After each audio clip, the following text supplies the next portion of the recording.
amici di Sportisti di Ciao da Salvo Geraci, siamo live dal Vito Di Marco di Camarata, provincia di Agrigento, e Camarat Sciacca, settima giornata del girone A di eccellenza siciliana. Parte Pane in mezzo, non la colpisce nessuno, poi sul secondo palo Mirabelli a un passo.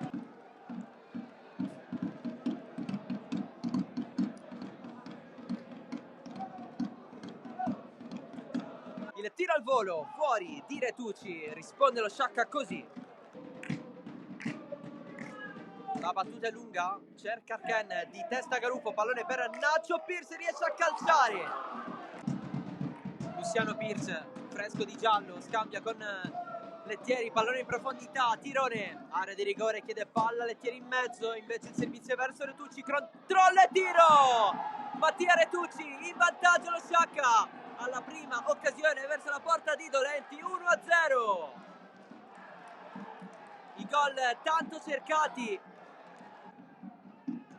Il suo destro in mezzo, di testa licata verso Lettieri, di testa se la lunga da solo, grande giocata individuale, e però isolato si accentra e allora c'è la conclusione da parte sua.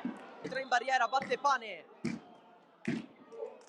parte Pane verso la porta, non fuori di molto.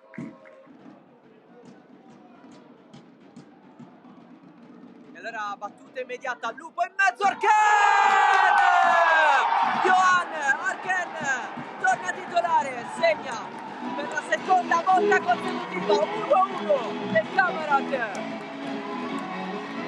verso Alex Scalia, l'esterno, la sponda di Lettieri, poi il tiro di Ambro. Camarat sempre con serio verso Arken,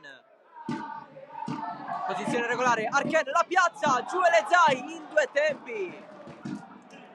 Pane, lancio profondo verso Facundo Osvaldo, licata decisiva, invece no, Osvaldo e le Zai, rimane lì il pallone, lo blocca Moser, cross in mezzo, allontana il Camarat, il tiro storto di Garufo dalle parti di Retucci, potrebbe allargare da Moser, passa in qualche modo, pallone allargato da Tirone, Moser, cross in mezzo, di testa Retucci, fuori. Lococo, si arriva subito in quella zona, Lococo, spazio anche per il tiro da fuori, preferisce servirla per il mancino alto da parte di Osvaldo. C'è il recupero di Serio che continua, pallone perso dal Camarat, nuovamente recuperato ancora lo Sciacca però, e allora Garufo si fa vedere Retucci, pallone dall'altro lato per Caternicchia, sale intanto Licata, Caternicchia fuori di poco.